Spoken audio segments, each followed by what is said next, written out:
I was tired of spraying the air freshener.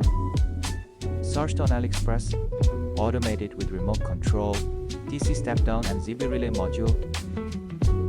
Assemble and complete. Okay Google, turn on the air freshener. First, connect the modules. The spray module runs on 3 volts, Zigbee relay will use 9 volts. I'll step down using relay module to convert it to 3 volt. The spray module operates by pressing the button. Adjust the DC step-down module with a voltmeter to set it to 3 volts. Check the Zigbee connect properly. It works well on both Home Assistant and SmartThings. Now organize and properly mount the module. Wire management is an important that determines quality, but I'll just stuff them in roughly. Also assemble the gearbox that presses the spray button.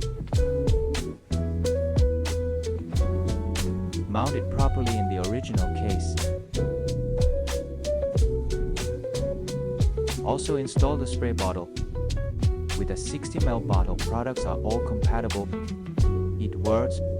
Google Voice also works connecting it. Okay Google, turn on the air freshener.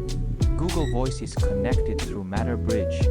Let's use it when automatic air freshener spraying is needed.